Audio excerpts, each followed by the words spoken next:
Let's take a look at person-based compensation structures. The majority of applications of skill-based pay have been in manufacturing.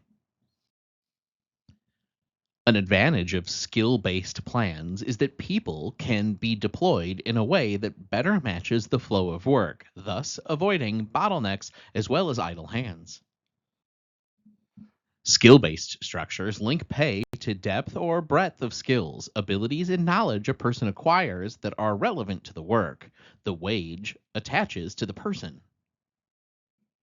In contrast, a job based plan pays employees for the job to which they're assigned, regardless of the skills they possess.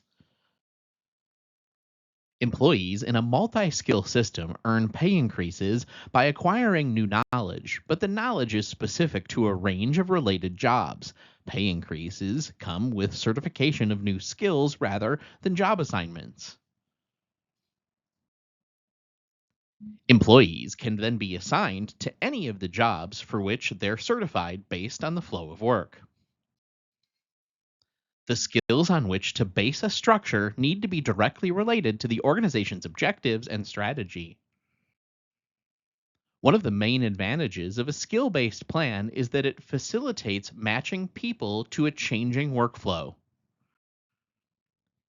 Employees like the potential of higher pay that comes with learning. And by encouraging employees to take charge of their own development, skill based plans may give them more control over their work life. The fluid work assignments that skill based plans permit encourage employees to take responsibility for the complete work process and its results with less direction from supervisors. Person based plans have the potential to clearly define new standards and behavioral expectations.